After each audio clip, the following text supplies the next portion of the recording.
Alors, s'il vous plaît. Je sais que cette salle a un petit problème acoustique, donc je vais m'efforcer de parler distinctement, pas trop rapidement pour que tout le monde puisse m'entendre.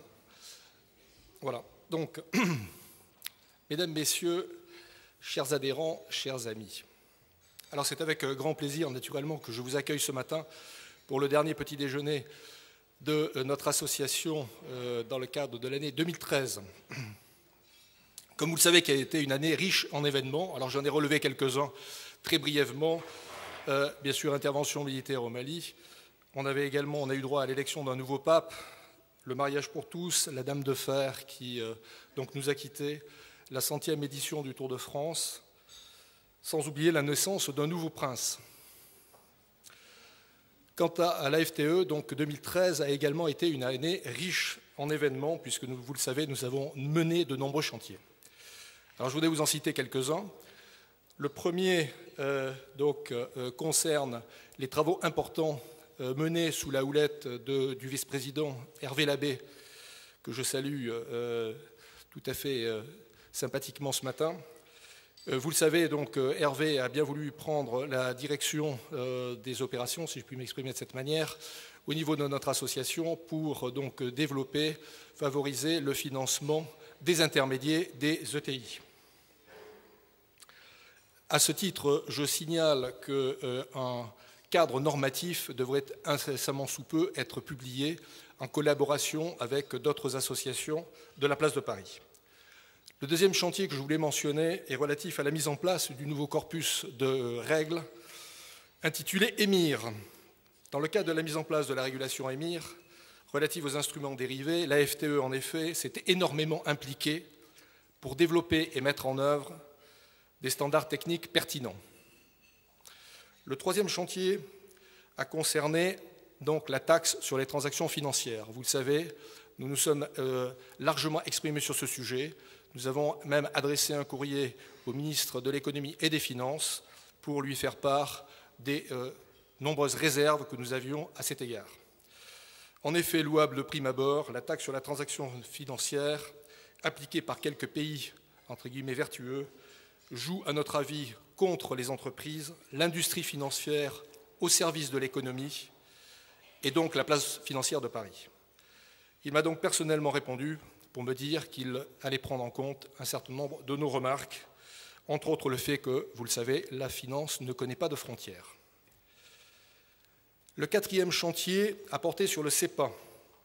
Je remercie à cet égard Olivier Bornec qui, je sais, s'est beaucoup impliqué, ainsi que Gilbert Labbé, que je n'ai pas vu, mais que je salue cependant. Notre association n'a pas ménagé ses efforts pour promouvoir donc le nouveau protocole de paiement CEPA et faire en sorte que ses membres puissent respecter au mieux les échéances de démarrage.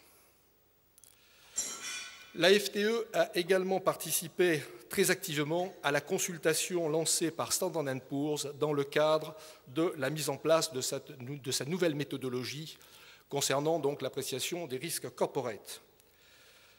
Grâce entre autres à nos prises de position, et là également j'en profite pour saluer Daniel Biernet et Patrice Tourlière qui ont fait un travail remarquable, le positionnement, donc nos prises de position concernant le traitement de la liquidité a été largement pris en compte par Standard & Poor's. Il en est donc résulté en Europe que seules des actions positives récemment prises donc par Standard & Poor's ont été annoncées. 22 émetteurs européens, dont 2 Français, se sont vus attribuer une perspective positive, ce qui, entre guillemets, était loin d'être gagné au départ, il faut bien le reconnaître. Last but not least, je ne peux m'empêcher de mentionner le très grand succès des journées AFTE, donc, qui se sont déroulées le 19 et 20 novembre dernier et qui ont rassemblé 2 jours durant au Palais Brognard plus de 1100 participants, experts, trésoriers, banquiers, consultants. Elles ont rencontré un immense succès, dû en particulier à l'intervention du président Pébro, qui a traité devant plus de 500 auditeurs du système financier mondial et européen. Voilà donc en quelques mots les actions phares menées par notre association au cours de l'année 2013 et qui, je crois, illustrent parfaitement le souci de notre association de répondre aux préoccupations de nos membres, tant au plan national que régional. S'agissant des hommes et des femmes qui font la vie de notre association, qu'en est-il? D'abord, c'est avec énormément de tristesse que nous avons appris la disparition le 10 novembre dernier d'Édouard Salustro, grand bâtisseur. Celui-ci nous a quittés à l'âge de 84 ans et je salue avec une vive sympathie la mémoire d'Édouard qui a toujours été un fidèle soutien de notre association, un ami loyal et plein d'affection. Aussi, l'AFTE s'associe pleinement au monde du chiffre, que son départ laisse orphelin, tant ses compétences étaient unanimement reconnues et ses responsabilités dans le milieu de la profession comptable, lourdes et importantes. Le conseil d'administration de notre association va évoluer prochainement. Compte tenu du fait qu'elle exerce désormais son activité professionnelle à l'étranger, Guillemette Collara, qui est directeur de la trésorerie du groupe Carrefour, a demandé à être déchargé de son mandat d'administrateur. Je rappelle que Guillemette a été pendant 8 ans présidente du centre de formation de la FTE et que c'est largement sous son impulsion que le centre a atteint sa vitesse de croisière qui lui permet aujourd'hui de diffuser plus de 1000 journées de formation par an. Merci donc Guillemette pour ton engagement, ton temps, ton enthousiasme, tes suggestions et tout ce que tu as pu développer pour la FTE. C'est Jean-Baptiste Ponce, directeur des financements et de la trésorerie du groupe Airbus EADS, qui a bien voulu accepter de prendre le relais. Et je l'en remercie naturellement très chaleureusement. Par ailleurs, la région Nord-de-France, qui compte près de 130 membres, vient de se doter d'un nouveau délégué régional en la personne de Antoine Besançonnet, qui est directeur de la trésorerie du groupe Le Safre. Antoine succède ainsi à Jean-Marc Lemierre, directeur administratif et financier de Oxylane. Naturellement, je remercie Jean-Marc pour les très nombreuses actions et les chantiers qu'il a bien voulu mener sous sa mandature, au bénéfice de tous nos adhérents ch'tis. Je te souhaite donc bon vent dans tes nouvelles responsabilités au sein du groupe Oxylane. Voilà pour donc l'association. J'en viens donc à notre invité de ce matin, M. Thomas Piketty. Thomas, vous êtes chercheur en économie politique plutôt qu'économiste, c'est ce qu'on se disait il y a quelques instants. Et en lisant et relisant votre CV, parce qu'il est assez impressionnant, époustouflant, je dois le reconnaître, je résumerai volontiers en 2 mots votre parcours. Vous êtes ce que j'appellerais une tête. Vous êtes né en 1971, le 7 mai, et je suis allé voir dans le calendrier républicain, en fait le 7 mai correspond au 18 Floréal, qui par les révolutionnaires avait été baptisé Corbeille d'or. Incontestablement, les bonnes fées se sont penchées sur votre berceau, puisque vous intégrez l'école normale supérieure de la rue d'Ulm à 18 ans. Là, vous décidez de vous orienter vers des études en sciences économiques. À 22 ans, vous soutenez votre thèse de doctorat intitulée « Essai sur la redistribution des richesses », qui se verra en 1993 désignée par l'Association française de sciences économiques meilleure thèse de l'année. Vous passez 2 ans à enseigner au MIT, vous entrez ensuite au CNRS comme chargé de recherche. En 2000, vous êtes nommé directeur des études à l'EHESS et dans la foulée, vous publiez un petit ouvrage de 807 pages intitulé « Les hauts revenus en France au XXe siècle ». En 2005, le Premier ministre Dominique de Villepin vous confie la création d'une nouvelle institution capable, entre guillemets, de rivaliser avec la London Business School of Economics. Je pense que vous l'avez dépassé. Bravo. Et vous créez donc l'école d'économie de Paris et en devenez le premier directeur jusqu'à ce qu'en 2007, vous décidiez de vous engager dans la campagne présidentielle de Mme Ségolène Royal, dont vous deviendrez le conseiller économique. Rapportant les propos d'un agent de change, Auguste de Teuf, qui est mon livre de chevet, a écrit « Les économistes ont raison. Le capital est du travail accumulé. Seulement, comme on ne peut pas tout faire, ce sont les uns qui travaillent et les autres qui accumulent. Monsieur Piketty, par vos recherches sur l'évolution des hauts revenus, menées de manière très scientifique, vous allez démontrer comment, en France, les uns travaillent tandis que les rentiers amassent et que les inégalités s'accroissent. Vous mettrez ainsi en évidence que les inégalités de revenus ont fortement baissé au XXe siècle en France suite à la création de l'impôt sur le revenu. Après 1945, la forte progressivité de cet impôt entravera la dynamique d'accumulation patrimoniale en réduisant fortement l'épargne disponible. Bref, après 15 ans de recherche sur la dynamique des revenus et la constitution des patrimoines, en septembre 2013, votre tempérament contestataire, j'allais même dire révolutionnaire, vous amène à publier un pavé de 970 pages intitulé « Le capital au XXIe siècle ». Cet ouvrage que Le Figaro a baptisé « Le nouveau petit livre rouge » est vendu à plus de 15 000 exemplaires en quelques jours. Dans cet ouvrage, vous étudiez sur près de 3 siècles et dans 20 pays la manière dont le capitalisme engendre des inégalités salariales et patrimoniales, et vous en arrivez à la conclusion, pas forcément intuitive, je dois le reconnaître, mais je vous cite, entre guillemets, par certains côtés, les inégalités sont actuellement plus fortes qu'en 1913. J'espère donc que vous allez nous expliquer pourquoi, de même à la veille de ce grand soir fiscal récemment annoncé par notre Premier ministre, comment voyez-vous l'évolution du système fiscal en France? Préconisez-vous une réforme, une révolution? Est-il nécessaire de conserver l'ISF? Comment positionnez-vous l'IS, ce qui nous intéresse dans le cadre de votre réflexion? Et dès lors que tout entrepreneur qui réussit devient rentier, quelle place laissez-vous à la libre entreprise? Vous préconisez un impôt mondial sur le capital. Pensez-vous qu'on puisse, à l'heure de la mondialisation, réguler le capital au XXIe siècle? Bref, voilà quelques-unes des questions que suscite la lecture de votre ouvrage. Je vais donc vous laisser le soin d'y répondre. Je vous souhaite naturellement de très bonnes fêtes de fin d'année et vous donne rendez-vous pour notre premier petit déjeuner de l'année 2014, le 4 février prochain, au cours duquel nous aurons le plaisir, je l'espère, de recevoir le directeur du Trésor, M. Ramon Fernandez. Je vous remercie de votre attention.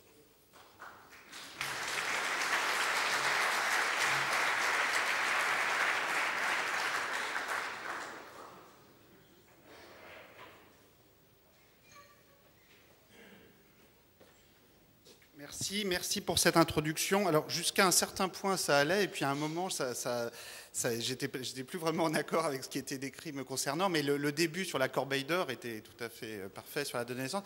C'est à partir de 2007 là il y a eu un bug, c'est-à-dire que je n'ai jamais été conseiller économique de Ségolène Royal. Je veux dire, j'ai voté comme la moitié des Français environ pour Ségolène Royal plutôt que pour Nicolas Sarkozy. Je l'ai dit publiquement parce que je pense que ça fait partie aussi de la vocation des intellectuels à s'engager dans le débat public, et c'est trop facile d'attendre le candidat idéal pour s'engager, d'autant plus que dans le monde réel, les candidats qui existent sont loin d'être idéaux, mais en même temps, il y en a qui sont pires que d'autres. Donc, mais qu'importe, c'est pas le sujet. En tout cas, ce qui est certain, c'est que je n'ai jamais eu cette fonction, jamais, mais vraiment d'aucune sorte. Je n'ai jamais écrit une note, le début de convention d'une ligne, ni pour Ségolène Royal, ni pour François Hollande, ni pour qui que ce soit. J'ai toujours eu qu'un seul métier, qui était d'être universitaire, chercheur, dont je vais vous parler aujourd'hui. Et si j'ai passé la main à la direction de l'École d'économie de Paris à François Bourguignon, c'est tout simplement parce que j'avais passé 3 ans à créer cette structure, donc qui est une fondation de droit privé, mais qui regroupe à la fois des établissements publics, l'École normale supérieure, l'École des hautes études en sciences sociales, le CNRS, l'École des ponts, qui était trop petit en économie, effectivement, pour peser par rapport aux universités internationales. Donc on a mis ensemble dans cette structure. Ça regroupe aussi des fondateurs privés, et si certains sont intéressés, n'hésitez pas, on en a déjà un certain nombre. Et donc j'ai créé cette structure qui a une dotation placée qui n'est pas tout à fait la dotation de 30 milliards de dollars de Harvard, mais qui est assez raisonnable par les standards français. Donc ça, c'était pour l'historique. Et donc en 2007, je suis retourné simplement à ce que je faisais jusqu'en 2005, qui est de la recherche. Donc de la recherche en économie. Je suis économiste, simplement. Les frontières entre la recherche... Bon, d'abord, le métier de chercheur en sciences sociales ou en sciences économiques n'a pas grand-chose à voir avec le métier d'économiste de banque, qui sont deux métiers très utiles, tout à fait légitimes, mais qui sont vraiment de nature assez différente. Moi, mon travail, et je suis content de venir vous en parler aujourd'hui, parce que ça consiste à beaucoup regarder des comptes financiers d'entreprises, des bilans d'entreprises, de personnes, de pays aussi, de pays surtout d'ailleurs, et puis à travailler dans les archives des déclarations de revenus, dans les archives successorales. Donc ma matière, c'est l'argent, le revenu, les salaires, les patrimoines, mais que j'essaye de comprendre dans leur dynamique historique.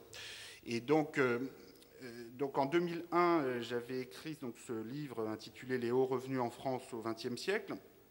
Et aujourd'hui, je vais vous parler de ce livre publié en 2013, il y a 2 mois, Le capital au XXIe siècle. Donc, entre les deux, il y a 12 ans de recherche impliquant plusieurs dizaines de chercheurs dans le monde et qui ont permis de beaucoup étendre l'étendue à la fois géographique et historique du travail. Donc juste pour décrire rapidement ce qu'il y a dans ce livre, c'est d'abord une tentative d'écrire une histoire des patrimoines depuis la révolution industrielle, avec pas du tout les conclusions catastrophiques qu'on décrit parfois sur tout va mal, les inégalités augmentent toujours, c'est pas ça. Il y a plein de conclusions très positives.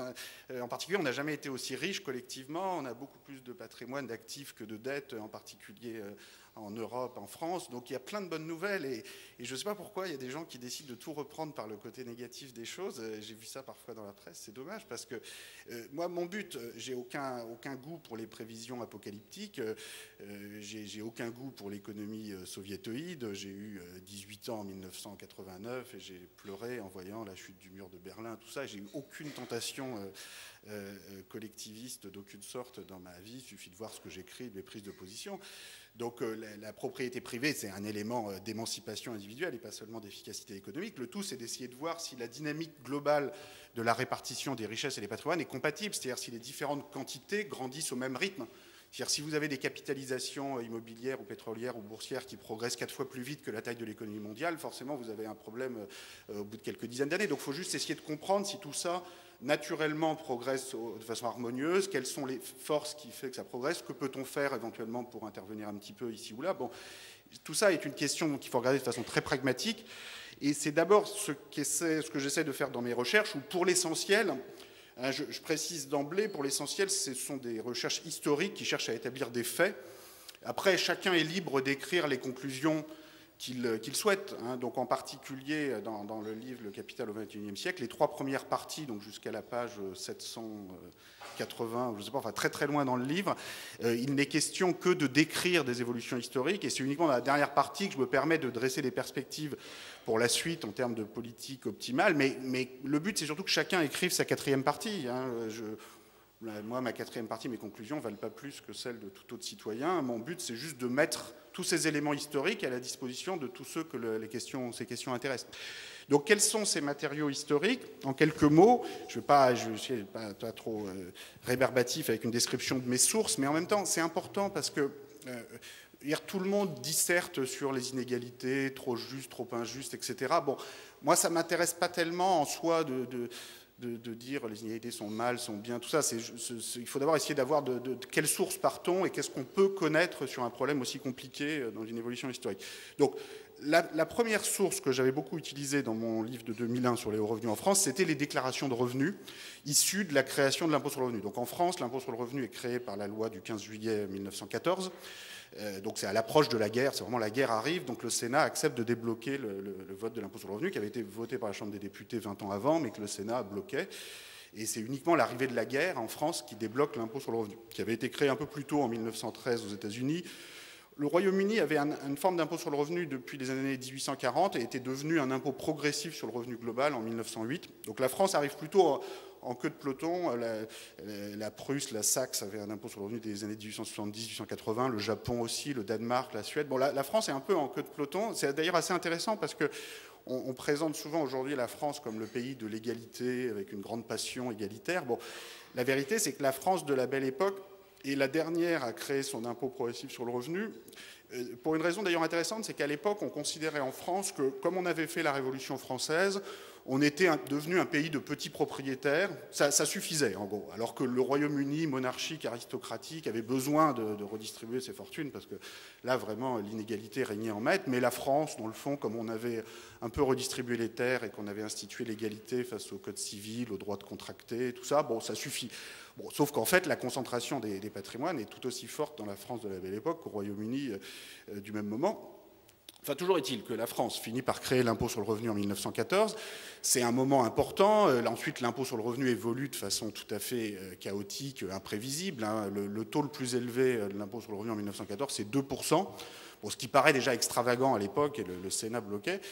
Et puis, en 1920, ce taux est porté à 60% par la Chambre du Bloc national, qui est la chambre la plus à droite de l'histoire de la République et qui néanmoins vote l'impôt sur le revenu avec un taux de 60% et qui pourtant refusait l'impôt sur le revenu à 2% en 1913. Donc qu'est-ce qui s'est passé entre-temps ? Et il s'est passé la Première Guerre mondiale, les finances publiques dans un état pas possible, la révolution bolchevique qui fait que finalement on s'est dit que par rapport à la révolution bolchevique, l'impôt progressif sur le revenu, finalement c'est plus tendre. Et puis surtout ce que ça montre, c'est que les gouvernements font pas toujours ce qu'ils ont prévu de faire, quoi. On se retrouve au pouvoir et puis bon voilà, on regarde les instruments disponibles et on essaye de s'adapter aux circonstances. Enfin, donc l'histoire de l'impôt sur le revenu a commencé comme ça, et en France comme dans tous les pays, c'est une histoire chaotique, politique, complexe, avec des allées et venues incroyables, des taux qui atteignent le ciel et puis qui redescendent. Enfin, bon.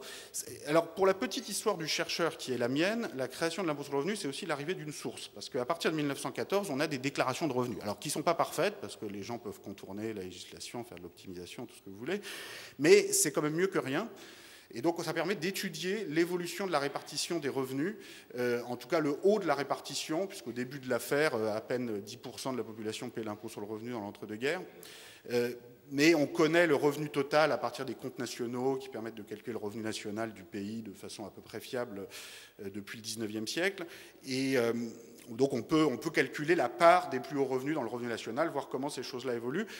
Et donc mon livre de 2001 sur les hauts revenus en France au XXe siècle, fondamentalement faisait ça, c'est-à-dire étudiait l'évolution de la répartition des revenus en France au XXe siècle à partir de cette source quasi unique qui était les déclarations de revenus. Le livre dont je vous parle aujourd'hui, donc de 2013, est beaucoup plus ambitieux parce que, bon, d'une part, entre-temps, j'ai étendu avec de nombreux collègues ce travail sur la France à une trentaine de pays.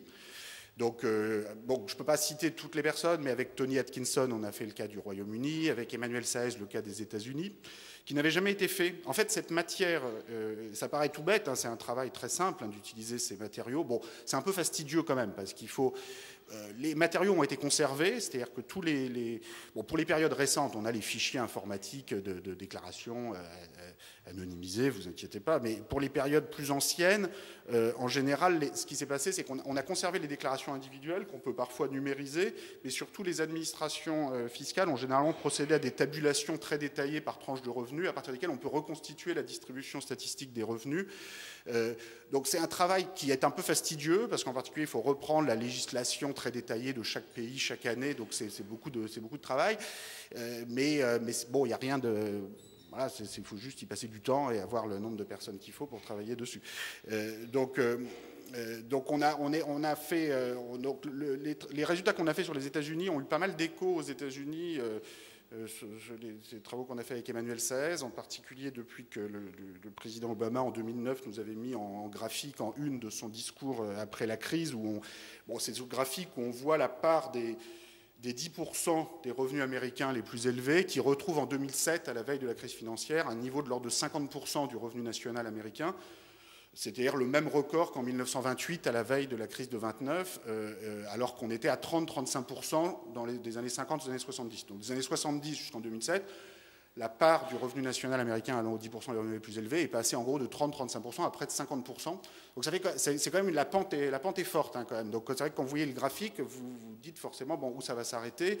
Et c'est difficile de nier que ça a eu un effet sur le gonflement de l'endettement des ménages aux États-Unis au cours des décennies précédentes. C'est-à-dire qu'à partir du moment où vous avez très peu de croissance pour les 90% des revenus du bas, et qu'à l'inverse, vous avez beaucoup d'épargne en haut de la répartition qui a besoin de se placer, bon, assez naturellement, les banques ont tendance à refourguer un peu plus d'emprunts qu'il faudrait peut-être aux personnes dont le revenu stagne pour essayer de doper leur pouvoir d'achat. Donc il ne s'agit pas de dire que c'est la cause unique de la crise financière. Le système financier a plein de fragilités indépendamment de ça, notamment en Europe.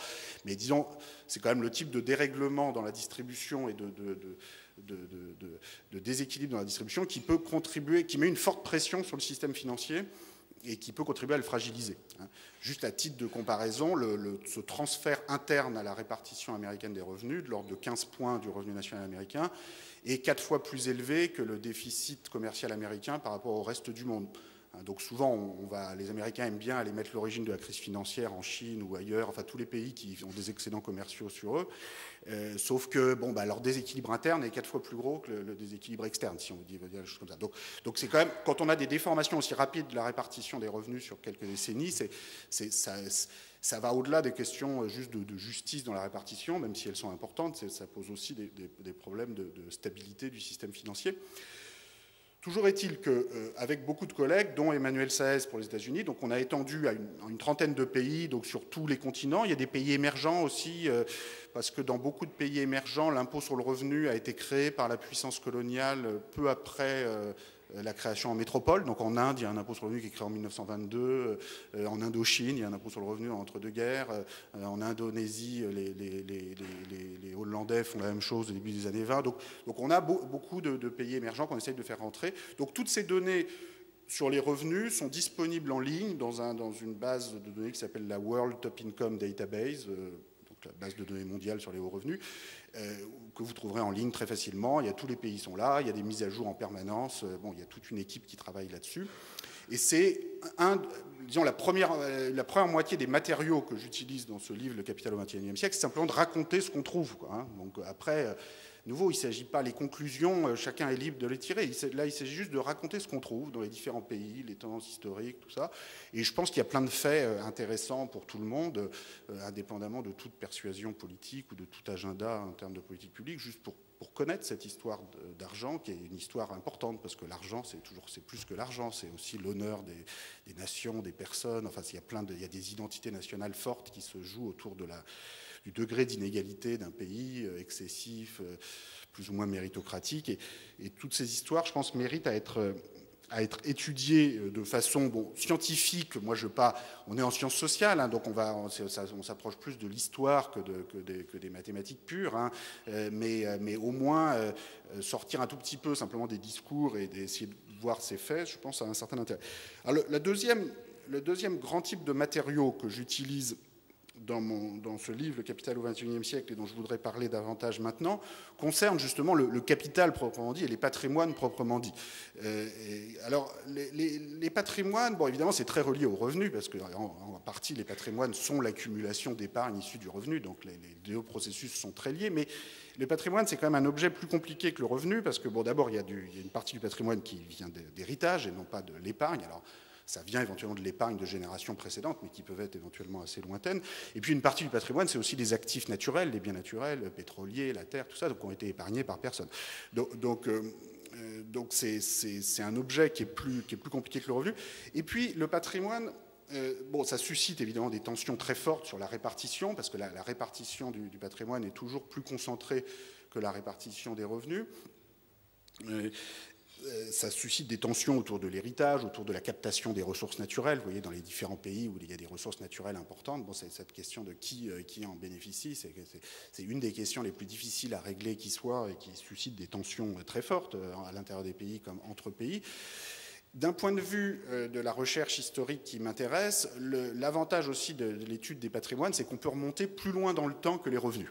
Les revenus, en gros, on ne peut pas remonter beaucoup avant la Première Guerre mondiale parce que l'impôt sur le revenu dans la plupart des pays est créé autour de 1914. Le patrimoine, lui, fait l'objet d'un enregistrement depuis bien plus longtemps que les revenus dans tous les pays, d'abord pour des fins de transmission et de protection du droit de propriété. C'est-à-dire que dans tous les pays, depuis toujours, lorsque vous voulez transmettre une terre agricole, des bâtiments ou même des actifs financiers dans une entreprise, vous avez besoin de l'enregistrer auprès des autorités publiques au moins une fois par génération, ne serait-ce que pour vous assurer que si un manant veut prendre votre bien, vous pourrez appeler la force publique pour venir l'en déloger. Donc c'est une question de survie, l'enregistrement du patrimoine. Et en particulier, donc ça permet de remonter généralement au début du XIXe siècle dans beaucoup de pays. Donc ça permet d'avoir un siècle de plus que l'étude des revenus, ce qui est important parce que le XXe siècle est quand même très profondément marqué sur tous les plans, et en particulier sur le plan économique, par les guerres mondiales et par le fait qu'entre 1914 et 1945, il y a des chocs énormes sur la répartition des revenus, avec en particulier une compression forte des inégalités liée simplement à un mécanisme tragique qui est que si vous possédez rien, vous perdez rien en patrimoine tant que vous gardez votre vie. Et par contre, si vous possédez beaucoup, vous pouvez perdre beaucoup. Donc il y a un mécanisme d'aplatissement de la concentration des patrimoines qui se met en place entre 1914 et 1945, qui est d'une grande violence, mais qu'on ne peut pas vraiment bien étudier avec les déclarations de revenus, d'une part parce qu'on observe uniquement les revenus issus du patrimoine et pas les patrimoines eux-mêmes, d'où ils viennent, et aussi parce que comme les données débutent en 1914, pour l'impôt sur le revenu, vous ne pouvez pas vraiment voir les tendances qu'il y avait à l'œuvre avant. Alors qu'étudier le 19e siècle, à travers l'étude des patrimoines, permet de mettre ces chocs des années 1914-1945 dans une perspective historique plus longue et de voir quelles étaient les tendances au XIXe siècle. Donc c'est pas juste pour le plaisir de faire de l'histoire ancienne, enfin pas si ancienne que ça, c'est parce que vraiment cette perspective historique est indispensable pour comprendre les tendances actuelles et les tendances de l'avenir. Donc là encore, j'ai essayé dans le livre de traiter d'un très grand nombre de pays. C'est vrai que sur les patrimoines, la collecte des données, même si les données existent, prend encore plus de temps parce qu'il faut les rechercher dans les archives successorales individuelles, donc ça prend du temps, ça coûte un peu d'argent, et les données n'ont quand même pas été conservées aussi bien dans tous les pays.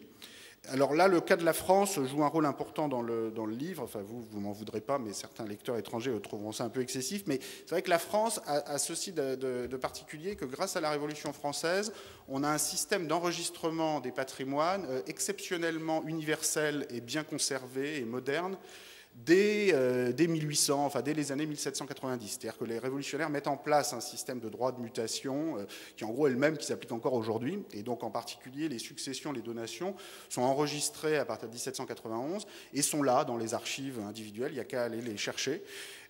C'est très universel pour l'époque parce que ça concerne, bon évidemment là, à la fois les nobles et les roturiers, mais pour l'époque ça n'était pas rien, et ça concerne tous les biens, qu'il s'agisse de terres agricoles, de biens immobiliers, d'actifs financiers, professionnels, tous les biens, quel que soit leur montant, sont enregistrés. Il y a très peu d'incitation à frauder, au moins jusqu'à la Première Guerre mondiale, parce que les taux sont très bas, donc vous avez 1% ou au maximum 2% en ligne directe, bon ça ne sert pas à grand chose de frauder, c'est quand même mieux d'enregistrer votre droit de propriété. Donc c'est une source d'une très grande qualité et avec des collègues historiens, Gilles Postel-Vinet, Jean-Laurent Rosenthal et beaucoup d'assistants de recherche et beaucoup de moyens parce qu'il faut scanner tout ça, faire des fichiers individuels à partir de tout ça. Tous les fichiers sont en ligne, d'ailleurs tous les matériaux statistiques bruts anonymisés sont disponibles pour tous ceux qui voudraient les réutiliser. On a pu écrire cette histoire des patrimoines en France depuis la Révolution française jusqu'à aujourd'hui.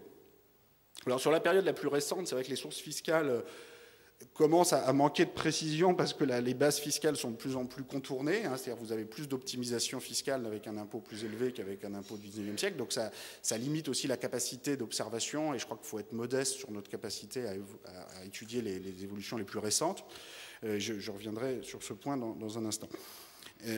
Toujours est-il que de cette histoire des patrimoines, je ne peux pas tout résumer ici sur tous les pays, mais peut-être le point le plus frappant et qui a été beaucoup commenté dans les reprises autour de mon livre, c'est qu'on assiste en ce début de XXIe siècle à un retour, disons à une espèce de repatrimonialisation de la société, c'est-à-dire à un retour d'un niveau de valeur des patrimoines immobiliers financiers qu'on n'avait pas vu depuis la belle époque. Donc très concrètement, juste un chiffre, les Français, les ménages français, mais c'est vrai aussi pour les Européens en général, parce que c'est un phénomène européen et pas français, possèdent actuellement de l'ordre de 6 années de PIB, de production intérieure brute, ou de revenu national, qui est une notion très proche du produit intérieur brut, dont on déduit simplement du produit intérieur brut la dépréciation du capital. On possède à peu près l'équivalent de 6 années de revenus en patrimoine, si on veut, après avoir retiré toutes les dettes, et c'est à peu près la moitié de patrimoine immobilier, la moitié de patrimoine financier. Pour retrouver ce ratio entre la totalité de ce qu'on possède, donc ça veut dire si le revenu moyen est de 30 000 euros par habitant, qui est à peu près le revenu national par habitant, avant tout impôt, le patrimoine moyen est de 180 000 euros par habitant. Bon, évidemment, chacun n'a pas cette moyenne, mais ça donne une idée. Et indépendamment des questions de répartition qu'on peut se poser ensuite, c'est intéressant de regarder la valeur totale de ce qu'on possède dans un pays par rapport à une année de revenus. C'est pas qu'on va réaccumuler en 6 ans ce patrimoine si tout est détruit, parce qu'il faudrait ne rien consommer pendant 6 ans, il faudrait que toute la population active ne fasse que reconstruire des immeubles et des équipements, ce serait absurde, mais on ne va jamais faire ça. Mais ça donne une idée quand même de l'ampleur de ce qui a été accumulé dans le passé. Et le point historique important, c'est qu'il faut revenir à la belle époque, 1900-1910, pour retrouver ce type de ratio, où c'était même encore un peu plus, 7 années de revenus en patrimoine, alors que dans les années 50, on était tombé à peine plus de 2 années de revenus en patrimoine. C'est-à-dire dans les années 50, les Français ou les Européens possédaient à peine plus de 2 années de revenus en patrimoine. On remonte à 3-4 années dans les années 70-80, 5-6 années dans les années 2000-2010. Donc on a un processus très long de reconstitution du patrimoine, dont je voudrais tout de suite dire qu'il a en soi quelque chose de naturel et de positif. hein, parce que j'entends des reprises de mon livre qui disent c'est horrible, c'est le retour du patrimoine. Mais c'est merveilleux d'avoir du patrimoine, du capital. Il faut mieux avoir du capital que des dettes quand même. Donc en soi, le fait d'avoir accumulé énormément de capital, c'est extrêmement positif. Et en particulier, il y a un message positif dans ce livre qui est qu'à une époque où on parle que de nos dettes publiques et privées, ce qu'on possède en patrimoine immobilier, financier, après avoir déduit toutes ces dettes, n'a jamais été aussi élevé. Donc quand on se met la tête sous le sable en disant « oh là là, on va laisser que des dettes à nos enfants », tout ça, bon d'accord, très bien, mais on va laisser aussi, on a plus de patrimoine qu'on n'en a jamais laissé à nos enfants. Et c'est beaucoup plus important, cet effet d'enrichissement patrimonial, que cet effet de gonflement des dettes. Alors après, ça pose des problèmes de répartition. Ça pose des problèmes de répartition entre acteurs publics et acteurs privés, c'est-à-dire que voilà, les pays riches, et la France en particulier, sont riches, mais par contre leurs États sont pauvres. Et ça, c'est vrai que ça pose un problème d'ajustement budgétaire. Et bon, ce que nous enseigne là encore l'histoire, c'est que réduire des très fortes dettes publiques uniquement par des surplus budgétaires, ça peut marcher, mais ça prend très très longtemps quand même. Hein. C'est-à-dire que historiquement, en général, c'est quand même l'inflation ou l'impôt progressif sur le capital qui n'est jamais que la forme civilisée de l'inflation. C'est-à-dire que c'est la même chose, mais en exonérant les plus bas patrimoines et en graduant l'effort en fonction du niveau de patrimoine. Le problème de l'inflation, c'est que bon, ça permet de détruire une bonne partie de la valeur de la dette publique, et c'est comme ça. Bon, en France, 45, 46, 47, 48, 49, 5 années de suite, l'inflation est supérieure à 50% par an. Donc forcément, la dette publique, elle n'existe plus en 1950. Bon, c'est merveilleux, sauf que l'épargne bancaire des gens qui avaient un peu d'épargne bancaire, elle n'existe pas non plus. Elle n'existe plus non plus. Et en 1956, on crée le minimum vieillesse parce qu'il y a plein de vieux qui n'ont plus rien. Donc l'inflation, c'est une arme extrêmement puissante, mais tellement puissante qu'elle détruit tout sur son passage et que les plus hauts patrimoines ne la craignent pas. C'est-à-dire si vous avez votre patrimoine en actifs réels, immobilier, actions, bon, l'inflation, finalement, le prix de vos actifs va augmenter a priori aussi vite que l'indice des prix à la consommation, et donc vous n'êtes absolument pas touché. Donc l'impact distributif de l'inflation peut être assez douteux, et c'est plutôt l'impôt sur le capital du pauvre. Donc bon, moi je préfère plutôt l'impôt sur le capital progressif, pas spoliateur, mais qui si possible ne tape pas plus le pauvre que le moyen ou le riche. Donc enfin, qu'on ait l'inflation qui est la forme sauvage ou l'impôt sur le capital qui est la forme civilisée. En 1945, en France, on a utilisé les deux d'ailleurs. Hein. En France, en 1945, il y a eu aussi un impôt progressif sur le capital, assez violent, puisque ça montait jusqu'à 100% sur ceux dont le patrimoine avait augmenté entre 1940 et 1945. Mais bon, c'était l'impôt de solidarité nationale institué en août 1945. Bon, c'est un contexte particulier. Mais toujours est-il que si on écarte l'inflation ou ce type de prélèvement exceptionnel pour réduire des dettes publiques fortes, ce que nous enseigne l'histoire, c'est que ça peut prendre très longtemps de réduire des dettes publiques simplement par des moyens ordinaires que sont les excédents budgétaires. C'est-à-dire que le cas le plus intéressant que j'étudie dans le livre est le cas du Royaume-Uni, qui sort des guerres napoléoniennes avec 200% du PIB en dette publique. Hein, donc en 1815-1820, le Royaume-Uni a 2 années de PIB en dette publique. Et c'est pour de vrai. Hein, c'est pas, même si on est un peu incertain sur le PIB à 10% près, on sait faire la différence entre 2 années de PIB ou 1 année de PIB en dette publique. Et la dette publique est très bien enregistrée parce qu'il y a des marchés sur la dette publique à l'époque. Et alors eux, ils réduisent ça à la britannique, c'est-à-dire sans inflation, sans casser d'assiette, avec une inflation nulle pendant tout le 19e siècle. Et ça finit par marcher, c'est juste que ça prend un siècle. C'est-à-dire qu'il faut attendre 1910 pour que la dette publique retombe à moins de 50% du PIB. Et pendant un siècle, ils ont 3 points de PIB d'excédent budgétaire pour rembourser les rentiers internes, parce que c'est de la dette publique interne.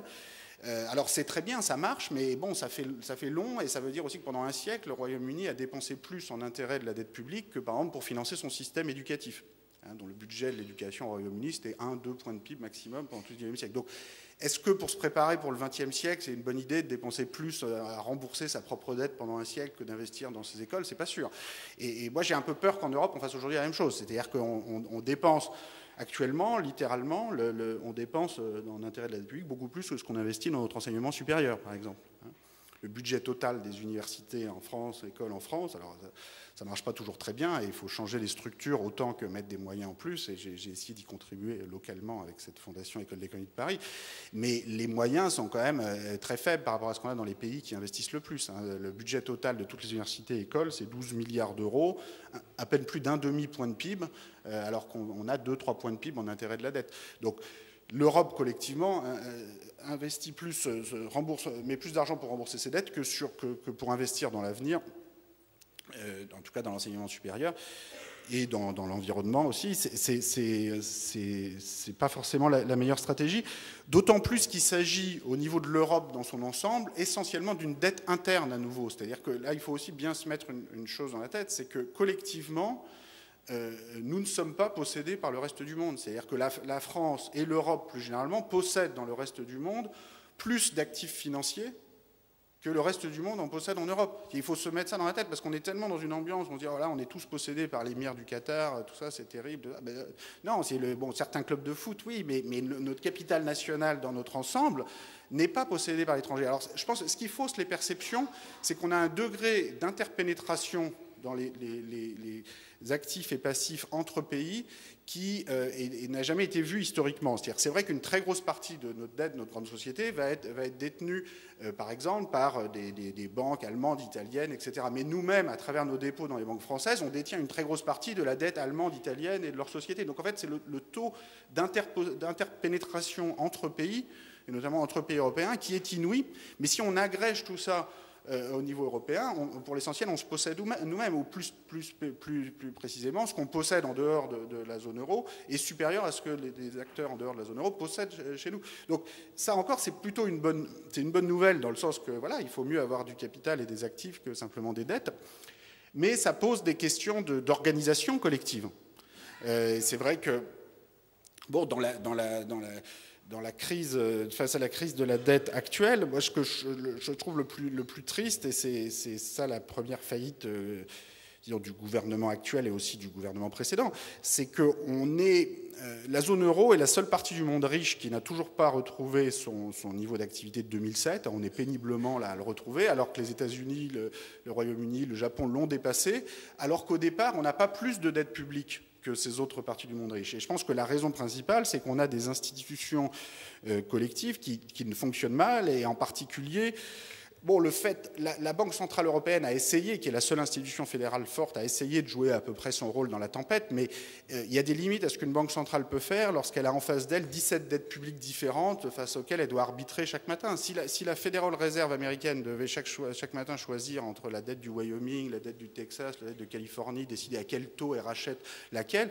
il se mettrait sur la figure aussi sûrement que nous, tous les 6 mois, avec des sommets de la dernière chance où on explique au milieu de la nuit qu'on a sauvé le continent, sauf qu'on se rend compte le lendemain que les chefs d'État eux-mêmes ne savent pas ce qu'ils ont décidé pendant la nuit précédente. Donc on a cette gouvernance totalement invraisemblable de l'Europe, qui ressemble plus à une Europe, un congrès de chefs d'État du congrès de Vienne de 1815, qu'à une gouvernance démocratique où voilà, il y a des votes au grand jour avec des coalitions qui devrait se faire plus sur une base de partis politiques, de députés UMP avec des députés CDU, PS, SPD. Bon, moi, je ne serais pas forcément toujours d'accord avec les décisions qui sont prises sur le niveau du déficit budgétaire commun, le niveau de l'impôt sur les sociétés commun, parce que tous ces outils fiscaux, certains en tout cas de ces outils fiscaux ne peuvent plus, clairement, n'ont plus beaucoup de sens. Enfin, avoir 17 impôts sur les sociétés différents en zone euro, ou 27 ou 28 dans l'Union européenne, c'est la meilleure façon de donner beaucoup de travail aux conseillers fiscaux de toutes sortes, mais finalement, dans certains nombres de cas, des entreprises peuvent se retrouver à n'en payer nulle part, ou en tout cas à ne pas payer ce qu'elles devraient, et inversement d'autres à en payer beaucoup plus que ce qu'elles devraient,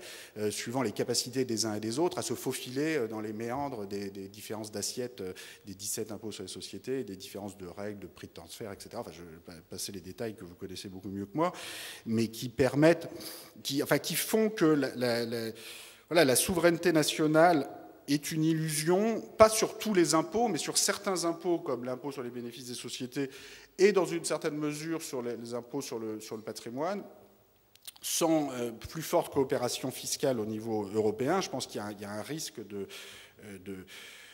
disons, une tentation de repli sur l'espace national qui risque de devenir de plus en plus forte, et que je trouve extrêmement inquiétante, alors même que les fondamentaux économiques de la France et de l'Europe sont plutôt très bons. À nouveau, comparé aux autres parties du monde riche, on a plutôt un peu moins de dette publique, enfin on en a quand même beaucoup, mais on n'a pas plus en tout cas, on a plutôt un peu moins. Et on possède en actifs ce ratio que je décrivais tout à l'heure par rapport de patrimoine par rapport au revenu. On le retrouve à peu près au Japon, on ne le retrouve pas aux États-Unis, qui épargnent moins que nous, et donc qui sont dans une situation patrimoniale qui est plutôt moins favorable que l'Europe et le Japon, mais qui ont des institutions fédérales qui ne fonctionnent pas toujours très très bien aussi, qui ont du mal parfois à voter le budget fédéral, mais qui sont quand même moins violemment dysfonctionnelles que nos institutions européennes. Le dernier point que je voudrais évoquer, parce que je ne voudrais pas être trop long et je serais vraiment très content de pouvoir répondre à des questions, c'est sur cette question de l'impôt progressif sur le capital et de la tendance à l'inégalité croissante des patrimoines. Alors, d'abord, la première chose à dire, c'est que on peut toujours trouver certains aspects des inégalités qui peuvent être plus fortes aujourd'hui qu'au XIXe siècle, mais globalement, les inégalités de patrimoine aujourd'hui sont beaucoup moins fortes qu'au XIXe siècle. C'est-à-dire qu'on a aujourd'hui une classe moyenne patrimoniale qu'il n'y avait pas en 1913. Donc concrètement, en 1913, si on prend dans le cas de la France, les 10% des patrimoines les plus élevés détiennent la quasi-totalité de ce qui est à détenir, 90% du patrimoine total. Aujourd'hui, les 10% des patrimoines les plus élevés vont détenir 60% du patrimoine total. Bon, ce qui est déjà beaucoup pour 10% de la population, mais ce qui veut dire qu'il y a eu un transfert de l'ordre de 30% du patrimoine national qui maintenant est détenu en gros par ce qu'on peut appeler une classe moyenne patrimoniale, que je définis dans le livre comme les 40% de la population qui sont au milieu entre les 50% les plus pauvres et qui ne possèdent pas grand-chose, ni aujourd'hui ni hier, et les 10% les plus riches, dont la part dans le total a diminué. Donc aujourd'hui, on a quand même 40% du milieu qui possèdent entre 20 et 30% du patrimoine national. Donc, bon, évidemment, c'est le verre à moitié vide ou le verre à moitié plein. C'est-à-dire, on peut dire, bon, quand même, ça reste très inégalitaire, parce que c'est vrai que 40% de la population de classe moyenne détient 2 fois moins que les 10% les plus riches, donc on peut dire que c'est quand même pas une égalisation formidable, mais en même temps, c'est une transformation, c'est quand même une démocratisation du patrimoine, un accès amélioré au patrimoine qui est considérable. Ça veut dire que vous avez 40% de la population qui typiquement va posséder autour du patrimoine moyen du pays 100 000, 200 000, 300 000 euros. Avec ça, vous n'êtes pas très très riche, mais vous êtes loin d'être complètement pauvre. Et bon, vous n'aimez pas être traité comme quelqu'un de pauvre politiquement, parce que quand même vous possédez quelque chose. Et c'est quand même un progrès social démocratique considérable. Alors la question, c'est est-ce que les choses peuvent aller plus loin, dans le sens où on a un accès au patrimoine, y compris pour les 50% de la population qui ne possèdent quasiment rien, et quelles sont les réformes qui peuvent aller dans ce sens-là. Bon, moi je pense par exemple que la taxe foncière devrait être, ça c'est quelque chose qu'on peut faire en France tout seul comme des grands, sans grand accord au niveau des Nations Unies ou de l'Union européenne.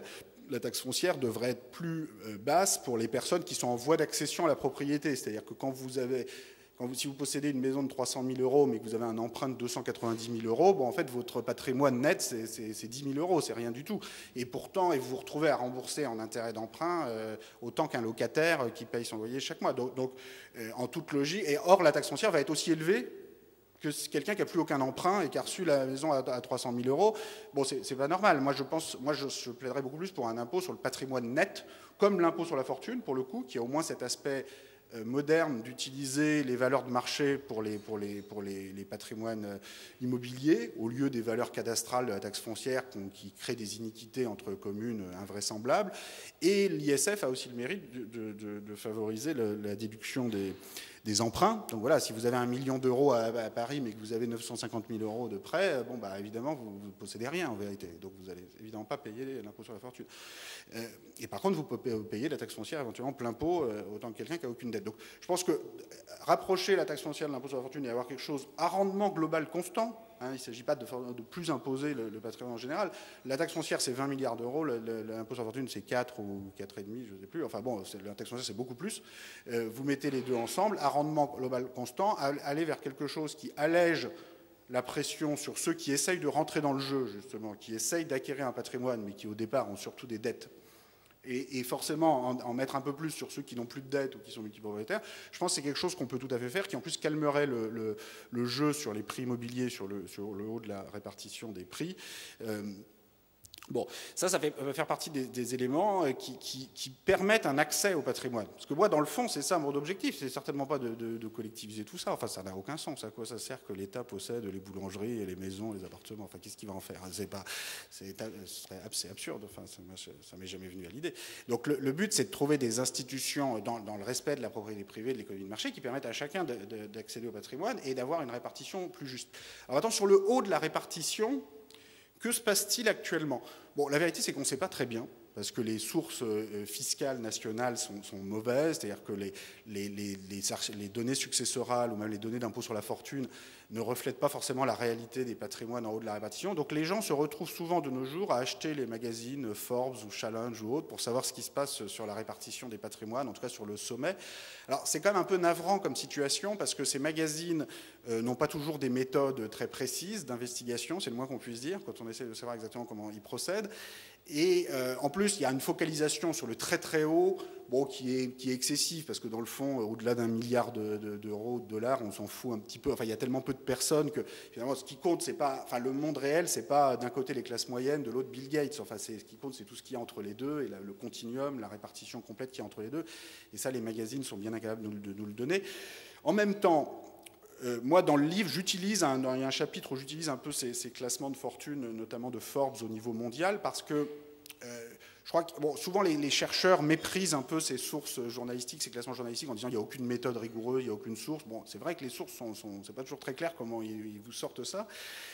Mais au moins, c'est des sources qui existent et les chercheurs n'ont qu'à faire mieux. C'est aussi l'incapacité des instituts statistiques officiels de l'INSEE, de Eurostat, de FMI à produire des statistiques correctes sur les patrimoines qui fait que, voilà, il y a une demande sociale d'information sur ces questions qui est légitime, auxquelles les journalistes tentent de répondre du mieux qu'ils peuvent. Et, bon, et on observe quand même actuellement, si vous voulez, une incapacité des instituts internationaux. Par exemple, bon, le FMI, au moment de la crise bancaire chypriote, il y a 6 mois, je ne sais pas si vous vous souvenez, expliquer à tout le monde, c'est horrible, ce sont des oligarques russes qui ont mis tout leur argent dans les banques chypriotes, on ne va quand même pas utiliser l'argent du contribuable européen pour renflouer tout ça. Et c'était sans doute en partie vrai. Sauf que quand on demandait aux experts du FMI, bon, mais alors vous avez un peu des statistiques là, sur vos oligarques russes, là, combien de personnes, est-ce que c'est des gens qui possèdent 1 million d'euros d'actifs, 10 millions, 100 millions, 1 milliard, ils n'avaient aucune idée, c'est-à-dire qu'ils n'avaient aucune donnée. Littéralement. Et donc après, ils se retrouvent à imposer une taxe, en l'occurrence sur le patrimoine, hein, donc c'est le FMI, là c'est pas moi, hein, pour essayer de renflouer le truc, mais alors une taxe totalement indistincte, où vous taxez quasiment au même taux le déposant qui a 10 000 euros sur son livret A et le supposé oligarque qui a 10 millions d'euros, parce que c'était une flat tax sur les patrimoines. Et forcément, les types à Chypre disent, attendez, mais vous nous avez parlé d'oligarques russes, maintenant il y a le même taux sur le type avec son livret A. Donc, et si vous n'avez aucune connaissance réelle sur les patrimoines, que vous pourriez avoir avec des échanges automatiques d'informations bancaires, etc., on pourrait avoir plus de connaissances collectives et en particulier les institutions statistiques et financières internationales pourraient avoir ça. On pourrait régler ce genre de crise d'une façon un peu plus civilisée ou consensuelle. Enfin, c'est très difficile de régler ce genre de situation dans un tel brouillard statistique et dans une telle opacité financière. Toujours est-il que, pour conclure, si on prend au sérieux ce que ces classements Forbes nous disent, moi j'ai regardé le classement mondial qui est fait par Forbes depuis 1987, donc la période 1987-2013, donc on a quand même 26 années, donc c'est pas juste sur 2-3 ans. On a un taux de progression des plus hauts fractiles de la population mondiale, donc si on prend une proportion, les 0,01% de la population mondiale, quel est leur patrimoine moyen ? On a des taux de progression annuels de l'ordre de 6-7% par an, au-dessus de l'inflation. Alors que le PIB mondial sur la période, donc la taille de l'économie mondiale, progresse de 3% par an, mais il faut bien avoir en tête que la moitié, plus de la moitié, c'est de la population. Hein, c'est-à-dire sur les 3% de progression du PIB mondial, il y en a plus de 1,5, même 1,9 si on prend la population adulte, parce qu'il y a un processus de vieillissement qui est en fait de la croissance de la population mondiale. Hein. Donc le PIB par habitant progresse de moins d'1,5% par an au niveau mondial. Et le patrimoine moyen par habitant progresse un peu plus vite que le PIB par habitant, parce que, comme je disais tout à l'heure, le ratio entre patrimoine et revenu est plutôt sur une pente ascendante actuellement dans les pays riches et au niveau mondial. Donc le patrimoine moyen par habitant, sur cette même période 87-2013, progresse d'un peu plus de 2% par an, 2,1%, je crois, toujours au-dessus de l'inflation, en réel. Donc le haut de la répartition, d'après Forbes, pour résumer, progresse 3-4 fois plus vite, 6-7% par an au lieu de 2% par an. Alors, dans ce groupe, il y a beaucoup d'entrées, il y a beaucoup de sorties. Hein, c'est-à-dire que vous avez des nouvelles personnes qui arrivent de pays émergents, vous avez des anciennes patrimoines qui diminuent. Toujours est-il qu'en net, si on prend une proportion constante de la population, donc on fait les choses d'une façon qui est à peu près robuste statistiquement, parce que c'est vrai que souvent on se contente de dire le nombre de milliardaires est passé de 100 à 300 à 3000. Mais bon, si la taille de l'économie mondiale est aussi augmente très vite, en soi, ça ne nous dit rien du tout. Mais si vous faites les choses en proportion statistique, là, vous avez quand même une déformation qui est un petit peu inquiétante, parce que c'est vrai que vous ne pouvez pas avoir le haut de la répartition qui croît éternellement 3 fois plus vite que la moyenne. Enfin, ou en tout cas, ce que ça veut dire, si ces chiffres sont vrais, et bon, les classements nationaux faits par Challenge en France ou par les magazines en Allemagne ou au Royaume-Uni semblent indiquer des tendances comparables. Si ces choses sont vraies, ça veut dire qu'on est plutôt dans une phase où le haut de la répartition croît donc 3 fois plus vite que la moyenne, ce qui veut dire qu'il n'est pas exclu qu'à l'horizon de quelques dizaines d'années, effectivement, la concentration des patrimoines devienne plus forte, peut-être au détriment d'une classe moyenne patrimoniale qui, pour le coup, a quand même bien du mal, par les temps qui courent, à avoir un rendement de 6 ou 7% par an. Hein. C'est-à-dire, si vous allez chez votre banquier avec votre assurance vie, si vous arrivez à vous protéger de l'inflation, vous êtes déjà content et vous n'avez pas beaucoup au-dessus. Et donc là, l'accès à des placements sophistiqués permettant d'avoir plus de rendement semble quand même très lié à la taille du patrimoine initial. Et donc là, vous avez des phénomènes qui sont quand même un peu embêtants. Alors après, bon, qu'est-ce que ça veut dire sur le barème idéal d'impôt sur le patrimoine si on pouvait parfaitement se coordonner au niveau international, ce qui est une hypothèse forte, mais bon, on peut au moins au niveau européen faire quelques progrès. J'en sais rien. Il faut, à nouveau, pour moi, le premier objectif d'un impôt sur le patrimoine et de transmission automatique d'informations bancaires, c'est d'avoir de plus d'informations sur les patrimoines et de savoir à quel rythme les différentes tranches de patrimoine progressent. Vous voyez bien que si vous avez certaines tranches qui progressent à 6-7% par an, si vous avez un impôt sur le patrimoine à 1% ou même 1,5%, bon, ça ne change pas tant que ça les choses. Donc tout dépend. Bon, il faut regarder. Le but, c'est simplement... Bon, c'est formidable d'avoir des entrepreneurs, des nouvelles fortunes qui se créent. Il faut juste qu'à long terme, en tout cas, bon, sur 10 ans, 20 ans, bon, à la limite, les choses peuvent un peu se déformer, mais il faut qu'à long terme, tout croisse à peu près au même rythme. C'est-à-dire les différents fractiles, les centiles, les déciles de la répartition, le patrimoine dans son ensemble par rapport aux revenus et à la production, tout ça doit quand même être un peu en concordance. Et il faut bien se mettre en tête qu'il n'y a pas vraiment dans cette histoire, il n'y a pas de pilote dans l'avion dans cette histoire. C'est-à-dire qu'il n'y a pas de force naturelle qui vous ramène à l'harmonie comme ça, comme par enchantement. Et je pense qu'il y a une certaine illusion comme ça à s'imaginer que les choses vont se remettre comme par enchantement. Et de même qu'il y a un siècle, en France, on refusait l'impôt sur le revenu. Hein, pour conclure par là où j'ai commencé, la France de la Belle Époque qui refusait l'impôt sur le revenu. Alors sans doute, on craignait, on refusait l'idée qu'il puisse y avoir des problèmes de régulation de la répartition des revenus, des richesses de l'époque.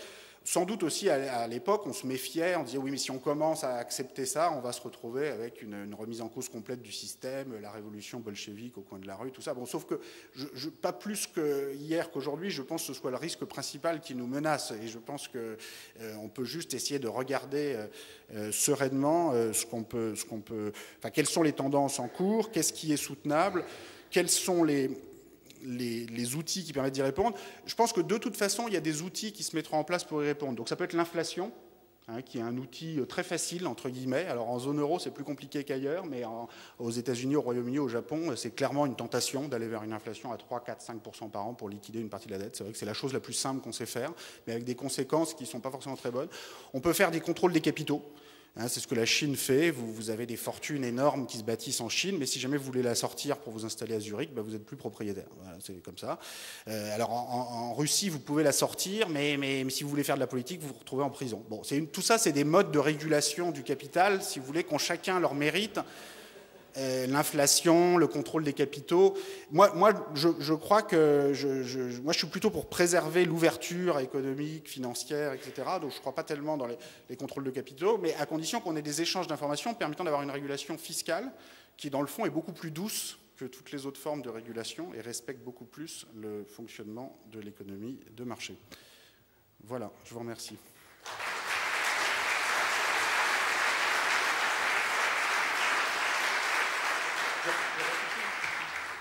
Merci beaucoup, Monsieur Piketty, pour cet exposé très riche et passionnant, et je pense qu'il va susciter des questions dans notre auditoire.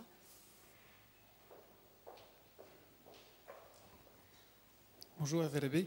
J'aurais deux petites questions. La première, c'est est-ce qu'il y a un écart type de la distribution de la richesse qui, à un moment donné, peut poser des problèmes pour la démocratie? Et la deuxième question, c'est que je crois avoir lu, mais peut-être que c'est comme pour votre soutien à Ségolène Royal, c'est peut-être faux, que vous ne croyiez pas trop dans la courbe de l'affaire Pourtant, ce qui se passe un petit peu en ce moment avec l'augmentation du travail au noir semble indiquer qu'il y a quand même quelque chose. Est-ce que vous pourriez nous en parler un petit peu ? Oui, tout à fait. Attendez, la première question, c'était... Est-ce qu'il y a un écart type oui, de ne pas richesse ? dépasser, oui. Alors, il n'y a pas de formule mathématique. Hein. Moi, je pense que la classe moyenne patrimoniale est un élément essentiel de la stabilité de notre équilibre démocratique, etc. Et je ne pense pas qu'un retour au type de concentration des patrimoines qu'on avait à la belle époque est compatible avec nos valeurs démocratiques modernes.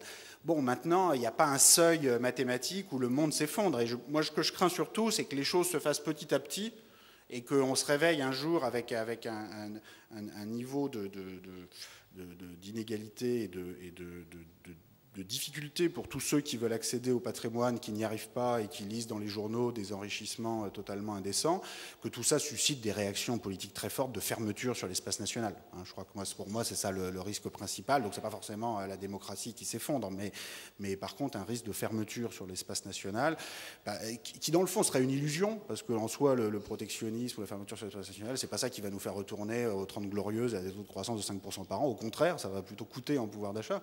Mais la tentation est forte de vouloir regagner un peu de souveraineté sur les patrimoines en particulier. Donc je pense que la chose la plus facile à faire, c'est limiter les achats d'étrangers sur le marché immobilier, sur les entreprises. Et ça, là, pour le coup, je pense que ce risque existe, que des pays européens, la France en particulier, soient tentés par ce type de mesures dans les 5-10 ans qui viennent. Bon, moi, j'en sais rien, je ne peux pas vous dire le seuil où ça bascule, mais à long terme, je pense qu'il y a besoin de préserver cet acquis qui est cette classe moyenne patrimoniale et une concentration des patrimoines moins extrême qu'il y a un siècle, et que ce n'est pas gagné a priori. C'est-à-dire qu'il y a des forces qui peuvent aller dans le sens inverse, et donc voilà, il faut faire attention. Disons, au XIXe siècle, quand les 10% les plus riches possédaient la quasi-totalité du patrimoine, les 1% les plus riches possédaient à eux tout seuls 60-70% du patrimoine total en France à la veille de la Première Guerre mondiale. Mais c'était un système aussi au XIXe siècle, pendant une bonne partie du XIXe siècle, au début du XIXe siècle, de suffrage censitaire. Vous avez 2-3% de la population qui votait avant 1870. Donc c'est un système, c'est tout un système politique qui, avec ce niveau de concentration des patrimoines, donc je pense que la question de la compatibilité entre les institutions démocratiques et la répartition des patrimoines est une vraie question. La courbe de l'affaire... non mais écoutez, évidemment que la courbe de l'affaire elle est vraie, donc si vous taxez à 100%, vous risquez d'avoir assez peu d'activité économique et donc zéro recette fiscale. Donc si la courbe de l'affaire dit simplement il y a un moment de taux d'imposition où les recettes diminuent tellement l'activité économique est étouffée, c'est une évidence. Enfin, il y a vraiment personne ne peut nier ça. Après la question intéressante, c'est à quel niveau ça se passe, pour quel impôt, parce que il y a plein d'impôts différents, donc il faut quand même rentrer un peu plus dans les détails pour qu'il y ait des choses intéressantes à dire sur cette question de courbe de l'affaire. À un niveau général, c'est forcément vrai. Après, à ce niveau de généralité, on ne peut pas beaucoup avancer. Donc, très concrètement, dans le cas de la France actuellement, je pense qu'on a deux problèmes. C'est que d'abord, on a trop augmenté les impôts ces 2-3 dernières années. D'ailleurs, aussi bien la dernière année du mandat Sarkozy que les premiers 18 mois du mandat Hollande, on a beaucoup trop augmenté les impôts. C'est-à-dire que le delta de recettes fiscales sur 3 ans en France est totalement excessif. Et ça vient d'une stratégie budgétaire en France et dans la zone euro qui n'est tout simplement pas bonne. C'est-à-dire qu'on a cru qu'on pouvait rétablir la crédibilité budgétaire de la zone euro en faisant comme ça de l'austérité budgétaire et fiscale à marche forcée, en réduisant les déficits très rapidement. En vérité, on se retrouve aujourd'hui à être toujours pas vraiment sorti de la récession et donc à avoir un résultat sur le déficit et la dette qui est pas du tout satisfaisant, puisque sans cesse on repousse les dates où on va y arriver. Et moi, je suis très inquiet de cette trajectoire. Et je pense que la seule chose qui pourrait vraiment rétablir la crédibilité et la confiance dans la zone euro, c'est une détermination claire à aller vers l'union politique et budgétaire de la zone euro. C'est-à-dire, tant que vous aurez des pays qui disent on va avoir une monnaie unique à 17, mais par contre on ne touche pas à 17 dettes publiques différentes, on ne touche pas à 17 impôts différents, il y aura toujours des opérateurs sur les marchés qui diront c'est quoi cette blague, il y a forcément un pays qui va sortir à un moment, spéculons sur celui qui va sortir. Donc, moi, je veux dire, tant qu'on n'aura pas une détermination claire, ça ne tient pas la route, une monnaie unique avec 17 dettes publiques différentes. Enfin, à nouveau, imaginez les États-Unis d'Amérique avec la Federal Reserve gérant 50 dettes publiques différentes du Wyoming, de la Californie. C'est impossible pour une autorité monétaire de faire correctement son travail, en particulier dans une période de récession, où il est indispensable pour calmer le jeu sur les taux d'intérêt de la dette publique, de racheter les quantités qu'il faut. Alors, jusqu'à un certain point, il y a des débats sur les quantités de dette publique rachetées par la Banque d'Angleterre, la Banque centrale américaine, la Banque du Japon, mais il y a quand même un rôle des autorités monétaires dans des situations comme ça, financières compliquées, qui est indispensable et que la Banque centrale européenne ne pourra jamais jouer tant qu'elle aura en face d'elle 17 dettes publiques différentes. Donc nous, on fait comme si, en France, on est du bon côté de la barrière avec l'Allemagne. On a des taux d'intérêt à 0%, 1%, donc dans le fond, on se dit, bon, tout ça, voilà, ça va passer, c'est un peu difficile comme situation, mais on serre les fesses et ça va finir par, on va s'en sortir. Sauf que au sud de l'Europe, vous avez des pays qui croulent sous des intérêts, des taux d'intérêt, des intérêts de la dette énormes et absolument imprévisibles. C'est-à-dire c'est très difficile, quand vous ne savez pas à 1 ou 2 ans ou 3 ans plus tard si vous allez avoir un taux d'intérêt de 6% ou de 2%, vous voyez, sur une masse de dette publique de 100% du PIB, les masses que ça déplace dans votre budget sont absolument considérables. Et donc après, essayer de développer un consensus national sur les dépenses à réduire, les impôts à réformer, quand vous avez une telle incertitude au-dessus de votre tête sur la charge d'intérêt de la dette, c'est extrêmement difficile. Donc, tant qu'on aura ces institutions communes, je pense que la défiance recommencera en zone euro. Et là, moi, je suis très triste que, d'ailleurs, ni Sarkozy ni Hollande n'aient fait de propositions crédibles vis-à-vis de l'Allemagne en particulier, permettant d'aller vers l'union politique et l'union de la dette. Parce que la France fait semblant de dire, en particulier sous Hollande, fait semblant de dire nous on est pour la mutualisation des dettes publiques. Sauf qu'à aucun moment on indique la gouvernance politique commune qui permet ensuite de choisir le déficit commun. Et donc c'est très facile après pour les Allemands d'envoyer promener les Français en disant mais attendez, vous n'avez pas de proposition. Le président de la Bundesbank passe son temps à répondre à Hollande, écoutez, très bien, vous voulez avoir une carte de crédit commun, mais continuez que chacun fait ses courses séparément, bon ça va pas votre histoire. Donc à partir du moment où vous voulez mutualiser les dettes, vous pouvez pas ensuite choisir chacun dans votre coin le niveau de votre déficit. C'est pas possible. Donc forcément, il y a un seul déficit, ce qui ne veut pas dire qu'on unifie tous les budgets, tous les impôts, toutes les dépenses, mais le niveau du solde budgétaire, lui, doit être commun. Bon, après, vous pouvez avoir aussi un système comme il y a aux États-Unis de dette au niveau des États, mais là qui pour le coup ne sera pas garanti. Et donc, vous ne montrez jamais beaucoup. Les États américains, ils ont des dettes, sauf exception, qui sont très faibles par rapport à la dette fédérale, parce que comme ce n'est pas garanti à niveau fédéral, bon, on ne va pas très loin.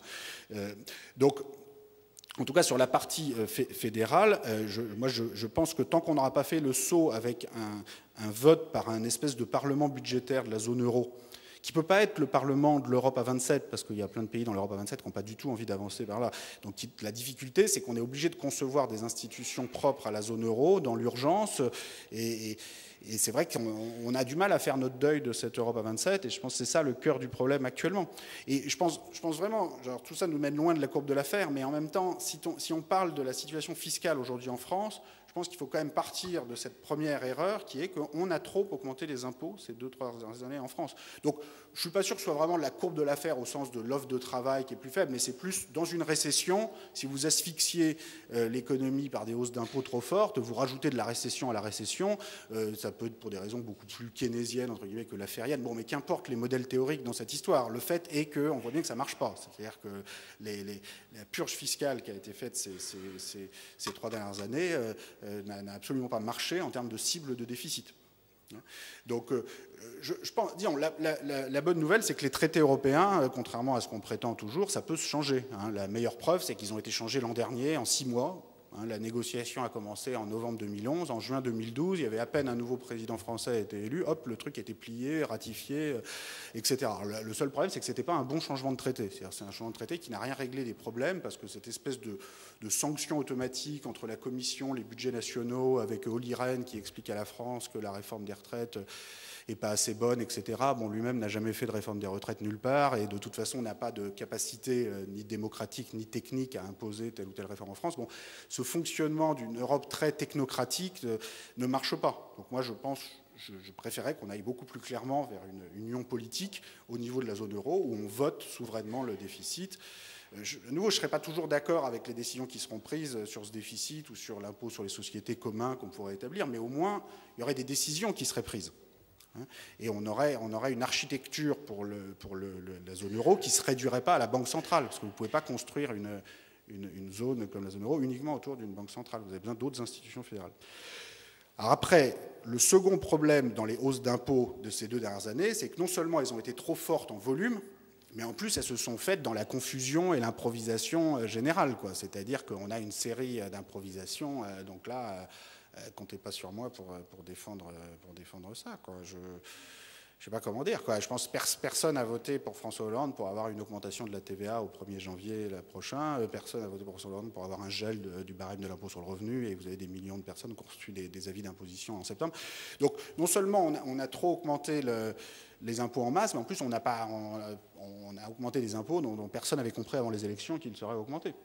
Donc ça, c'est embêtant, quoi. C'est-à-dire, vous ne pouvez pas dire les impôts, c'est technique, donc parfois vous pouvez espérer vous en sortir sur l'idée que les gens ne comprennent pas vraiment ce qui se passe et donc ils vont finir par tout avaler. Mais là c'est un peu gros, quoi, quand même. Et augmenter la TVA quand vous avez passé 10 ans dans l'opposition à dire que c'est la pire des choses à faire, les gens risquent de le voir, quand même.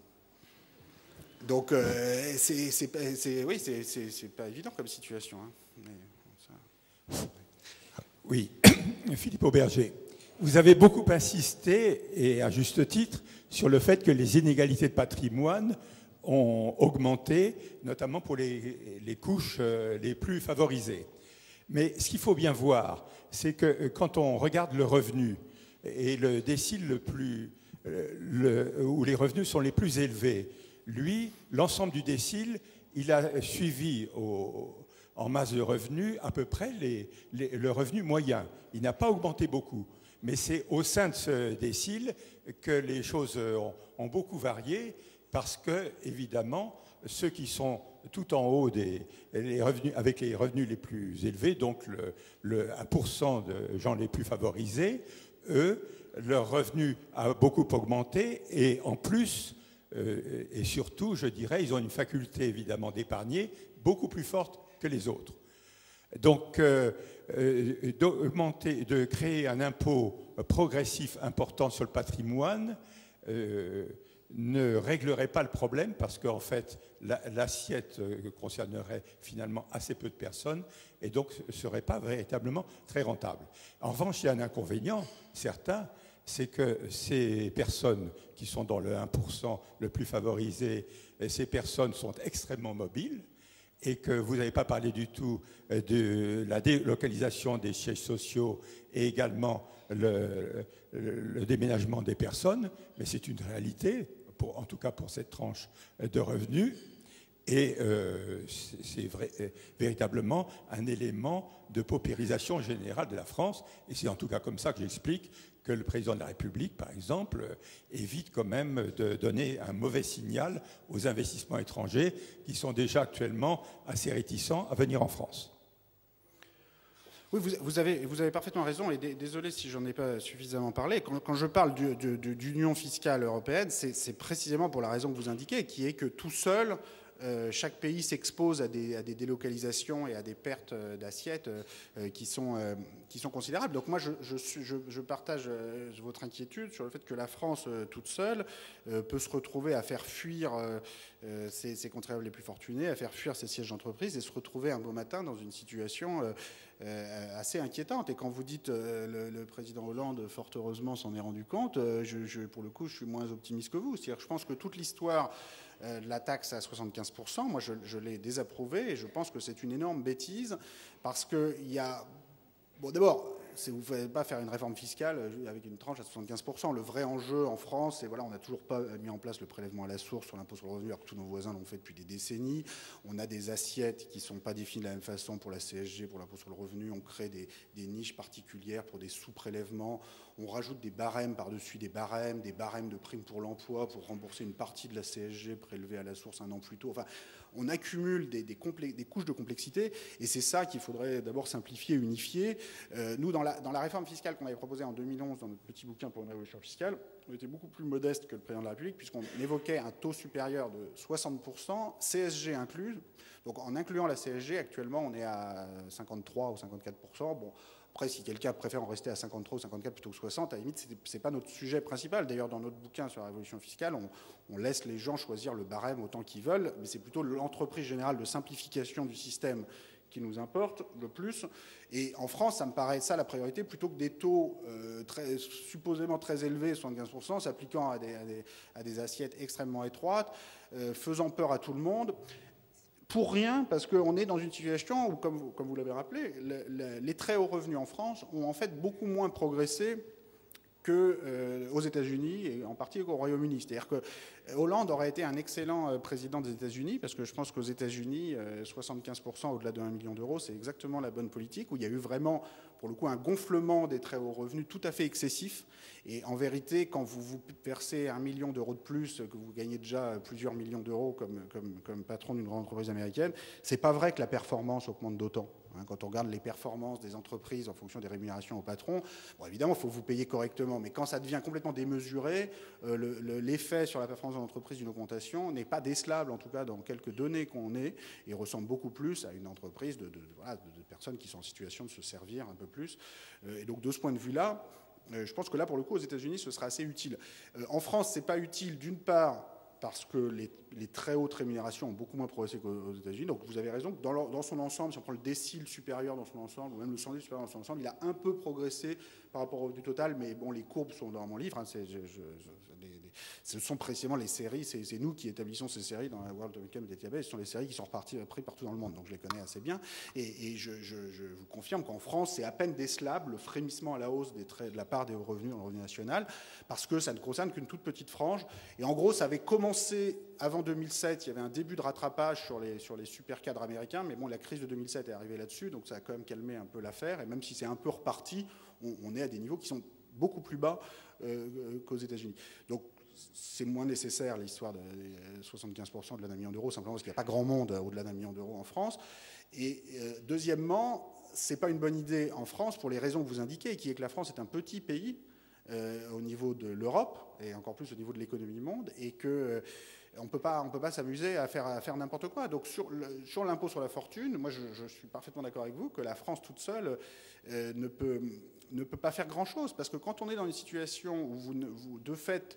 Enfin, on est quand même dans une situation où, en matière de transparence financière et de transparence sur qui possède quoi, enfin, on part quand même de très très bas. Hein. C'est-à-dire qu'on est dans une situation où le président de la République peut ignorer que son ministre du Budget a un compte en Suisse à 2 heures de TGV de Paris, à 1 nanoseconde de courrier électronique, et pourtant le président de la République ne sait pas, et le ministre du Budget se dit qu'il peut ne pas dire et que personne ne va s'en rendre compte. Donc, ça en dit long quand même sur le degré d'opacité du système, et je vous dis tout de suite, rien n'a été fait depuis qui éviterait que ce genre de choses se reproduisent. C'est-à-dire qu'il y a aucun... On reste dans des systèmes d'échange d'informations à la demande lorsqu'on a déjà des suspicions très fortes, et on a vu même dans le cas là que ces demandes d'informations n'aboutissent pas parce qu'elles sont souvent limitées à un petit nombre de banques ou d'actifs. Donc tant qu'on n'a pas un système généralisé d'échange automatique de toutes ces informations bancaires, il n'y a aucune chance de faire quoi que ce soit de ce côté-là.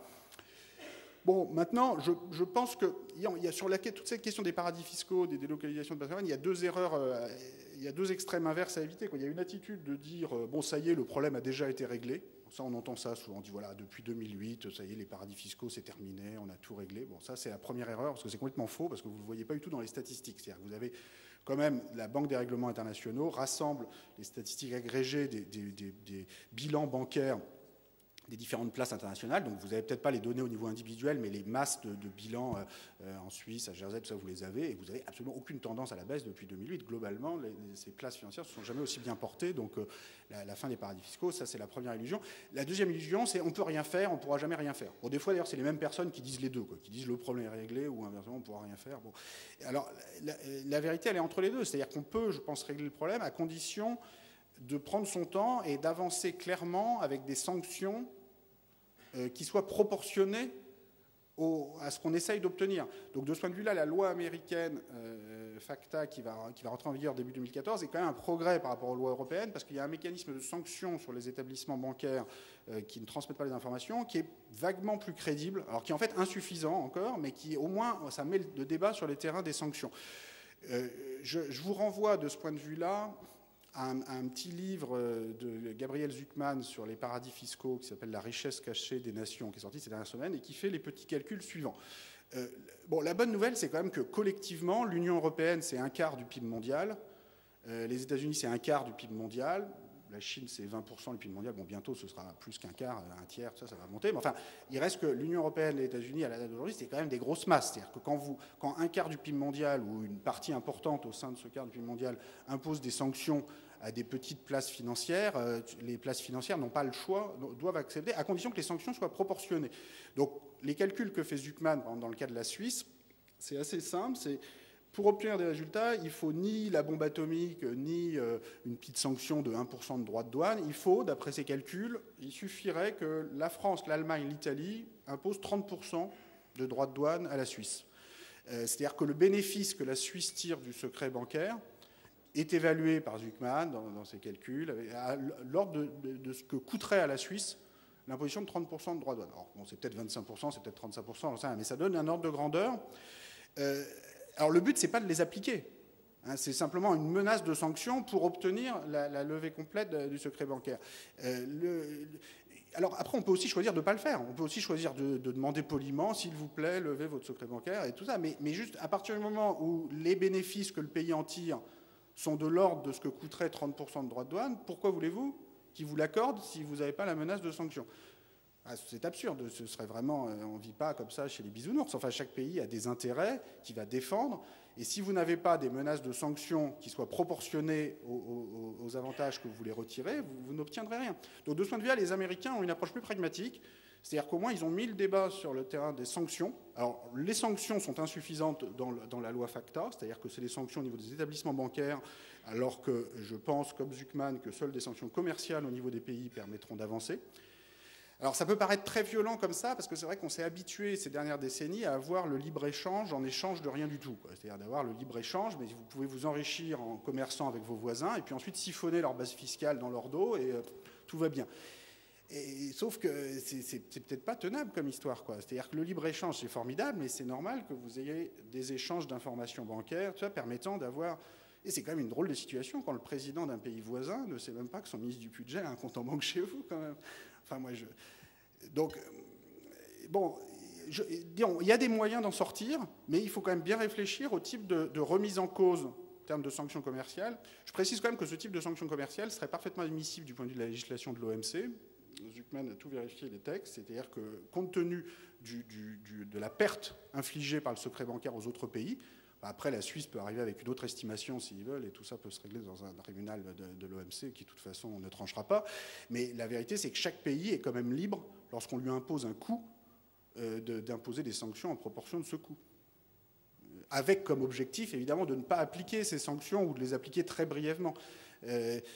Mais le problème, c'est que la crédibilité de la France, de l'Allemagne et des grands pays de l'Union européenne sur ces questions est extrêmement faible actuellement. Parce que comme les pays ont proclamé pendant des années que tout était réglé, qu'on allait voir ce qu'on allait voir, sans rien faire concrètement, ça les fait rigoler, quoi, les pays de l'autre côté de la barrière. Raphaël Legendre, s'il vous plaît. Je pense que...